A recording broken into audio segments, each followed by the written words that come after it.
BRS కు good bye చెప్పారు మాజీ ఎమ్మెల్యే గువ్వల బాలరాజు. ఉమ్మడి మహబూబ్ నగర్ జిల్లా బీఆర్ఎస్ అధ్యక్షుడిగాను ఉన్న బాలరాజు తన రాజీనామా లేఖను పార్టీ అధినేత కేసీఆర్ కు పంపించారు. ఈ నెల 9వ తేదీన బాలరాజు బీజేపీలో చేరుతారని ప్రచారం జరుగుతోంది. ఒక్క బాలరాజే కాకుండా ఉమ్మడి జిల్లాలోని బీఆర్ఎస్ మాజీ ఎమ్మెల్యేలు అబ్రహాం, మాజీ జనార్దన్ రెడ్డి, జైపాల్ యాదవ్లు సైతం బీజేపీలోకి వెళ్తారని ప్రచారం జరుగుతోంది. గువ్వల బాలరాజు 2014-2018లో అచ్చంపేట నుంచి బీఆర్ఎస్ ఎమ్మెల్యేగా గెలిచారు. కేసీఆర్ కు ప్రియ శిష్యుడిగా కూడా పేరొందారు. ప్రభుత్వ విప్ గాను పనిచేశారు. 2023 ఎన్నికల్లో ఓడిన తర్వాత నియోజకవర్గానికి దూరంగా ఉంటున్నారు ఆయన.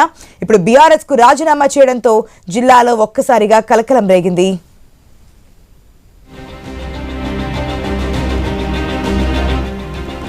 బీఆర్ఎస్ కు రాజీనామా చేయడంపై గువ్వల బాలరాజు ఏమన్నారు ఇప్పుడు చూద్దాం.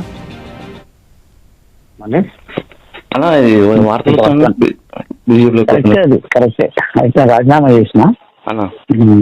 చేసిన చేద్దామని చూస్తున్నాంక రాజీనామా అయితే చేసేసిన. ఎందుకంటే వాళ్ళు విలీనం చేస్తారంట, పొత్తు పెట్టుకుంటారంట అన్నప్పుడు మనది ఎగిరిపోతుంది కదా. ఫస్ట్ అప్పుడు బీజేపీ పోరాటం చేసినాం కదా. అదే పోయి మనమే డైరెక్ట్ వాళ్ళతో కలిసి అయిపోతాయి కదా వీళ్ళకంటే ముందే.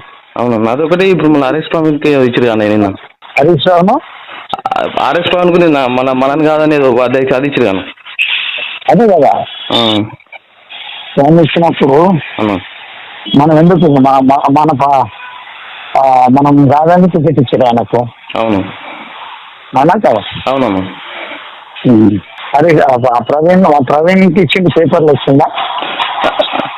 కామన్గా ఫేస్బుక్లలో పెట్టుకుంటారా వాడు నాన్నకల్లుడు భాష అంటాడు కదా, ఆయన పెట్టిండదు ఫోటో. మీరు కూడా గ్రూప్ నాకు వాట్సాప్ ఓకే అన్న.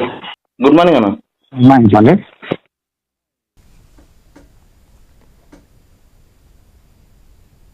పంటకాలలో పెరిగిపోయినటువంటి గుర్రపు డెక్క ఆకులు తొలగించాలని